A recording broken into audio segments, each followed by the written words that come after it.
William Morris was an English textile designer, poet, novelist, translator, and socialist activist, associated with the British arts and crafts movement. He was a major contributor to the revival of traditional British textile arts and methods of production. His literary contributions helped to establish the modern fantasy genre, while he played a significant role in propagating the early socialist movement in Britain. Born in Walthamstow, Essex, to a wealthy middle-class family, Morris came under the strong influence of medievalism while studying classics at Oxford University, then joining the Birmingham Set. After university he trained as an architect, married Jane Burden, and developed close friendships with the pre-Raphaelite artists Edward Burne-Jones and Dante Gabriel Rossetti and with the neo-Gothic architect Philip Webb. Webb and Morris designed a family home, Red House, then in Kent, where the latter lived from 1859 to 1865, before moving to Bloomsbury, central London. In 1861, Morris founded a decorative arts firm with Burne-Jones, Rossetti, Webb, and others, the Morris,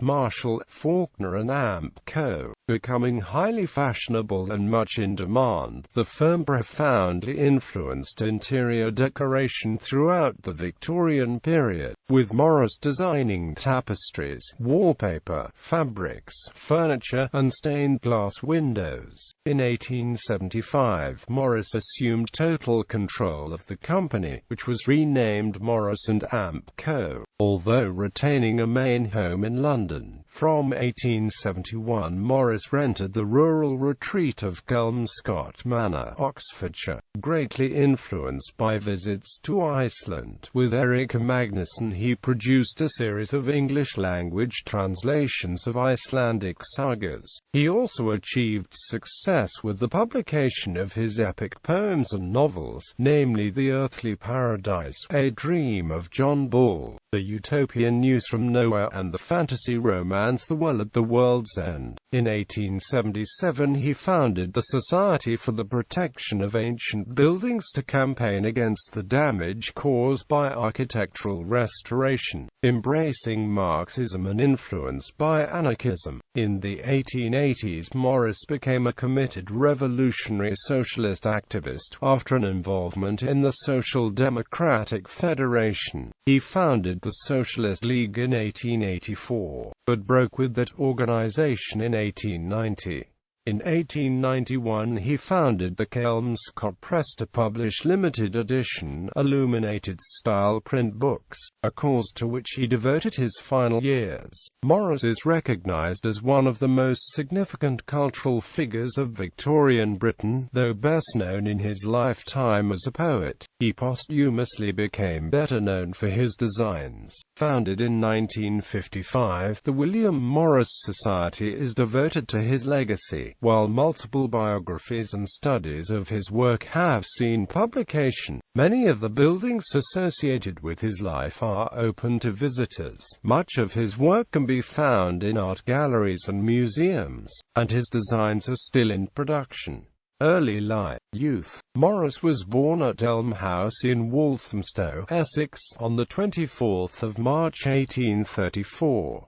Raised into a wealthy middle-class family, he was named after his father, a financier who worked as a partner in the Sanderson and Amp Co. firm, bill brokers in the City of London. His mother was Emma Morris, who descended from a wealthy bourgeois family from Worcester. Morris was the third of his parents' surviving children. The first child, Charles, had been born in 1827 but died 4 days later. Charles had been followed by the birth of two girls, Emma in 1829 and Henrietta in 1833, before William's birth. These children were followed by the birth of siblings Stanley in 1837, Rendell in 1839, Arthur in 1840, Isabella in 1842, Edgar in 1844, and Alice in 1846. The Morris family were followers of the evangelical Protestant form of Christianity, and William was baptized 4 months after his birth at St. Mary's Church, Walthamstow. As a child, Morris was kept largely housebound at Elm House by his mother. There, he spent much time reading, favoring the novels of Walter Scott. Aged 6, Morris moved with his family to the Georgian Italianate mansion at Woodford Hall, Woodford, Essex, which was surrounded by 50 acres of land adjacent to Epping Forest. He took an interest in fishing with his brothers as well as gardening in the Hall's grounds, and spent much time exploring the forest, where he was fascinated both by the Iron Age earthworks at Loughton Camp and Ambresbury Banks and by the early modern hunting lodge at Chingford. He also took rides through the Essex countryside on his pony, and visited the various churches and cathedrals throughout the country, marveling at their architecture. His father took him on visits outside of the county, for instance to Canterbury Cathedral, the Chiswick Horticultural Gardens, and to the Isle of Wight, where he adored black gang chine. Aged 9, he was then sent to Mrs. Arundale's Academy for Young Gentlemen, a nearby preparatory school. Although initially riding the by-pony each day, he later began boarding, intensely disliking the experience. In 1847, Morris's father died unexpectedly. For this point, the family relied upon continued income from the copper mines at Devon Great Consols, and sold Woodford Hall to move into the smaller Waterhouse. In February 1848, Morris began his studies at Marlborough College in Marlborough, Wiltshire, where he gained a reputation as an eccentric nicknamed Crab. He despised his time there, being bullied, bored, and homesick. He did use the opportunity to visit many of the prehistoric sites of Wiltshire, such as Avebury and Silbury Hill, which fascinated him. The school was Anglican in faith, and in March 1849 Morris was confirmed by the Bishop of Salisbury in the college chapel, developing an enthusiastic attraction towards the Anglo-Catholic movement and its Romanticist aesthetic. At Christmas 1851, Morris was removed from the school and returned to Waterhouse, where he was privately tutored by the Reverend Frederick B. Guy, assistant master at the nearby Forest School, Oxford, and the Birmingham Set. In June 1852, Morris entered Oxford University's Exeter College, although since the college was full, he only went into residence in January 1853.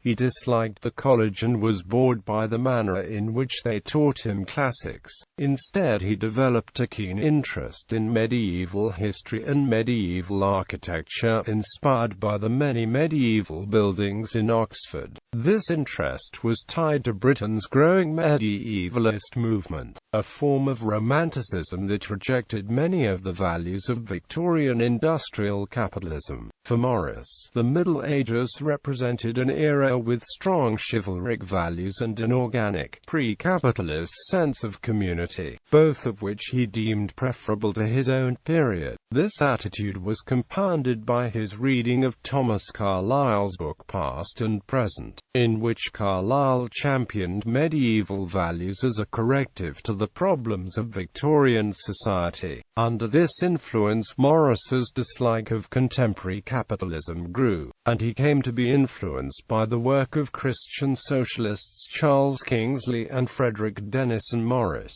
At the college, Morris met fellow first-year undergraduate Edward Burne-Jones, who became his lifelong friend and collaborator. Although from very different backgrounds, they found that they had a shared attitude to life, both being keenly interested in Anglo-Catholicism and Arthurianism. Through Burne-Jones, Morris joined a group of undergraduates from Birmingham who were studying at Pembroke College. William Fulford, Richard Watson Dixon, Charles Faulkner, and Cornwall Price. They were known among themselves as the Brotherhood, and to historians as the Birmingham Set. Morris was the most affluent member of the set, and was generous with his wealth toward the others. Like Morris, the set were fans of the poet Alfred, Lord Tennyson, and would meet together to recite the plays of William Shakespeare. Morris was heavily influenced by the writings of the art critic John Ruskin, being particularly inspired by his chapter on the nature of Gothic architecture in the second volume of The Stones of Venice. He later described it as one of the very few necessarily and inevitable utterances of the century. Morris adopted Ruskin's philosophy of rejecting the tawdry industrial manufacture of decorative arts and architecture in favor of a return to handcraftsmanship, raising artisans to the status of artists, creating art that should be affordable and handmade, with no hierarchy of artistic mediums. Ruskin had achieved attention in Victorian society for championing the art of a group of painters who had emerged in London in 1848, calling themselves the Pre-Raphaelite Brotherhood. The Pre-Raphaelite style was heavily medievalist and romanticist, emphasizing abundant detail, intense colors and complex compositions. It greatly impressed Morris and the set. Influenced both by Ruskin and by John Keats, Morris began to spend more time writing poetry in a style that was imitative of much of theirs. Both he and Burne-Jones were influenced by the Romanticist milieu and the Anglo-Catholic movement, and decided to become clergymen in order to found a monastery where they could live a life of chastity and dedication to artistic pursuit, akin to that of the contemporary Nazarene movement. However, as time went on, Morris became increasingly critical of Anglican doctrine and the idea faded. In summer 1854, Morris travelled to Belgium to look at medieval paintings, and in July 1855 went with Burne-Jones and Fulford across northern France, visiting medieval churches and cathedrals.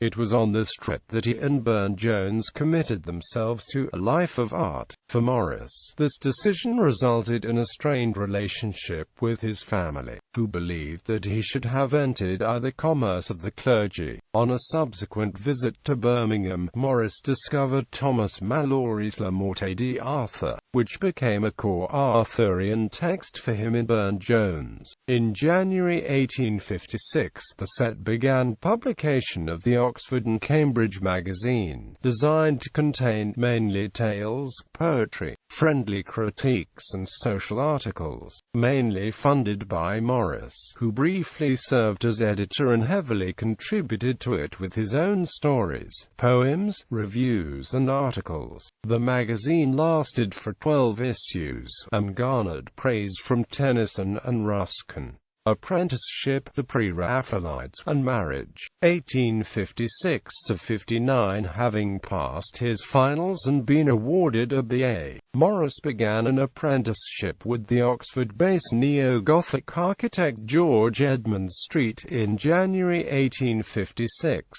His apprenticeship focused on architectural drawing, and he was placed under the supervision of the young architect Philip Webb, who became a close friend. Morris soon relocated to Street's London office in August 1856, moving into a flat in Bloomsbury, central London with Burne-Jones, an area perhaps chosen for its avant-garde associations. Morris was fascinated by London but dismayed at its pollution and rapid expansion into neighbouring countryside, describing it as the spreading sore. Morris became increasingly fascinated with the idyllic medievalist depictions of rural life which appeared in the paintings of the Pre-Raphaelites, and spent large sums of money purchasing such artworks. Burne-Jones shared this interest, but took it further by becoming an apprentice to one of the foremost Pre-Raphaelite painters, Dante Gabriel Rossetti. The three soon became close friends. Through Rossetti, Morris came to associate with poet Robert Browning, and the artists Arthur Hughes, Thomas Woolner, and Ford Madox Brown. Tired of architecture, Morris abandoned his apprenticeship, with Rossetti persuading him to take up painting instead, which he chose to do in the pre-Raphaelite style. Morris aided Rossetti and Burne-Jones in painting the Arthurian murals at Oxford Union, although his contributions were widely deemed inferior and unskilled compared to those of the others. At Rossetti's recommendation, Morris and Burne-Jones moved in together to the flat at Bloomsbury's No. 17 Red Lion Square by November 1856. Morris designed and commissioned furniture for the flat in a medieval style, much of which he painted with Arthurian scenes in a direct rejection of mainstream artistic tastes. Morris also continued writing poetry and began designing illuminated manuscripts and embroidered hangings. In March 1857, Bell and Dandy published a book of Morris's poems, The Defense of Guinevere, which was largely self-funded by the author himself. It did not sell well and garnered few reviews, most of which were unsympathetic. Disconcerted, Morris would not publish again for a further 8 years. In October 1857, Morris met Jane Burden, a woman from a poor working-class background, at a theatre performance and asked her to model for him. Smitten with her, they entered into a relationship and were engaged in spring 1858. Burden would later admit, however, that she never loved Morris. They were married in a low-key ceremony held at St. Michael at the Northgate Church in Oxford on the 26th of April 1859, before honeymooning in Bruges, Belgique, and settling temporarily at 41 Great Ormond Street, London.